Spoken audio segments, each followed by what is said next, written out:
Shabbat Shalom. So as I mentioned when I was speaking with Lana, the Torah is something that we can find a passage, a verse, sometimes even just a word, which shines out to us in our moments of joy, our moments of despair, our moments of sadness, our moments of hope. But as we have been talking about for the past, more than a month, we run the risk of missing the plot. That the Torah actually has a thread, especially through these first few parshiot, that we've been working on, of untangling and trying to see where it leads us. And you might have thought that we were done last week, but oh no, we're just getting started. So, a review for those who have been here and for those who have not. We will work through each of the parshiot to get ourselves the basic plan, and then we will see what does Chayei Sarah add to the plot. So we began, of course, with Bereshit, the story of creation, and there the centerpiece of the plot was not actually the creation, but instead the creation of our free will. That human beings would be able to choose between good and evil. That was our ability. That, in fact, is our superpower among all of God's creation. And that meant that we would be off and running in this world, making choices. Parashat Noach comes the following week and tells us that we have done a really bad job of making choices. That we have almost universally decided to pursue evil. And as such, God decides to destroy all of humanity and everything else on the face of the earth. But as we discussed, that wasn't the main plot. That was merely the vehicle for the main message. The main message was, in fact, what happened at the end of the flood, which was the rainbow. When God showed the rainbow, he was telling us that's never going to happen again. Now, that's not just reassuring. That is also a kick in the pants to tell us that God is not going to clean up our messes. That God is not going to wipe the slate clean and start over again, which means we are going to have to constantly struggle from wherever we find ourselves. We cannot simply sit back and hope that God will magic away all of the bad stuff while we do nothing. Instead, we are back into our choices again, and those choices are going to continue to pile up. After we finished Noach, we moved into Lech Lecha, and in Lech Lecha, among the many things that happen, is the central point that now God is going to work not on the grand scale of humanity, but with a family. One, mishpacha, the family of Abraham and Sarah. And that with this family, God will form a brit, a covenant. And that through this brit, this covenant, this family will come to know what it is to choose what is right in the sight of God, rather than doing just what we feel like. Through those choices, guided within this covenantal relationship, we will eventually grow to know how to live reliably as good people. And that then will become the seed, or the lighthouse, if you will, for others as well to follow suit. And that became emphasized very strongly in Vayera, the next parasha, where we have the most powerful discussion of what it is to be justice, what it is to do justice, where Abraham confronts God in the prelude to the destruction of Sodom and Gomorrah, the Sodom and Gomorrah, saying, "Shall the judge of all the earth not do justly?" And God recognizing that since he has created a covenant with this family, he must be seen to be doing justice. Even if his justice is beyond our comprehension, we still have to have a window into it. And so God takes Abraham into his confidence. They have their famous discussion about how many innocents could possibly die and it still be just. The answer seems to settle around 10. After 10, the innocent should get out. But if there are 10 or more, then the justice should be delayed until they are able to change the people around them. Now that seems like a great place to finish, and maybe we could start a new plot.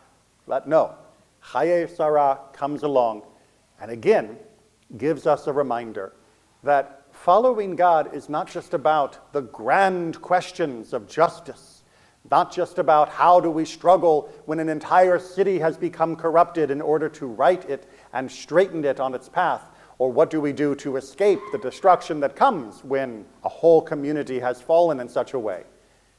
Chayei comes along and reminds us, life and God are constantly the intersection, that we are always facing a moment of choice. When our loved one dies, when a child is struggling to find a partner, when you are dealing with the grief following this, or perhaps empty nesting, as Avraham does at the end of the parasha, that there are always choices to be made. And more importantly, those choices do not yield magic results. Avraham could have said, look, God, you have made this covenant with me, and I know you're not going to magic all the bad stuff away, but could you at least magic some good stuff for me? Why didn't Avraham simply say, all right, God, I'm going to close my eyes, and when I open them, there's going to be a perfect burial spot for my wife? Because after all, you're God. You can do anything. And I need a place to bury her. Why should I have to go pay? I already own the land. You gave it to me. And as the creator of all the world, I mean, that seems like a pretty good title claim right there. So just, anywhere around. I'll tell you what, I'll spin in a circle like I'm playing Pin the Donkey, and you guide me and show me where I should bury my loved one. No, that's not how it works. Yes, God will guide you in the sense that your grief should move you to have a permanent place for your loved one to rest in peace.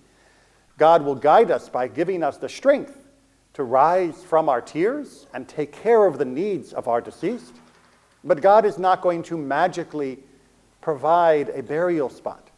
That is going to be our work. Likewise, when Avraham is worried about a wife for his son Isaac, he could have simply said, all right, God, I'm going to leave the room, and when I come back, I'd like you to have teleported the perfect bride into the tent, and then I'll know that she's the right one for my son.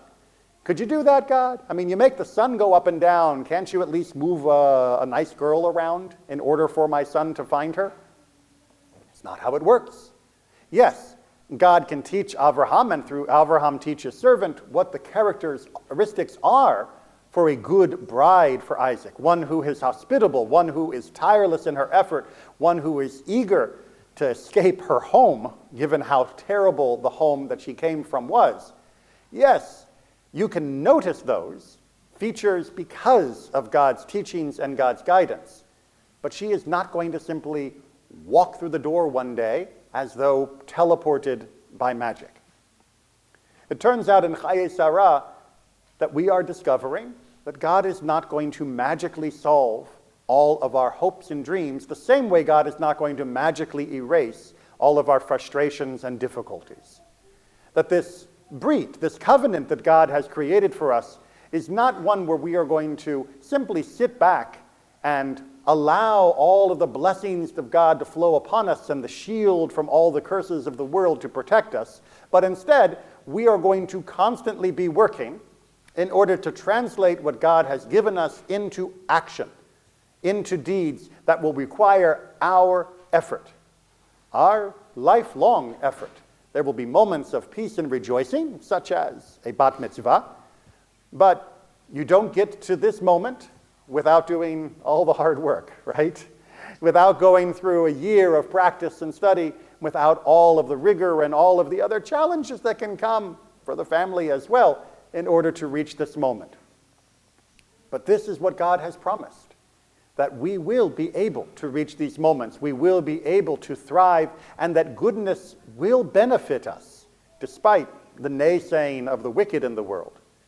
And that is going to need to be the continued understanding of our people as the covenant goes forward. That this promise that was made in last week's Torah portion of Vayera, that promise of the Brit and its eternity, well, the fullness of that covenantal promise is only going to be realized if we act, if we do things. This is not exactly the message that most of us in our hearts really want to hear. We'd like God to carry us. We'd like to be a passenger in our life with God at the steering wheel and us sitting in the back seat sipping champagne. But that is not what God has called us into creation to be. All the way back from Genesis, it is about us choosing where to go, not about us being driven to some destination. Yes, God will give us strength. God will give us direction. God will give us so much to make our actions become real. But at the end of the day, we were created in order to act. And God would never deprive us of that opportunity and responsibility. How we act, well, that we're going to have to get to next week, because it turns out that how we act among our family is an ongoing issue, and that is something that we'll have to deal with next Shabbat. Shabbat Shalom.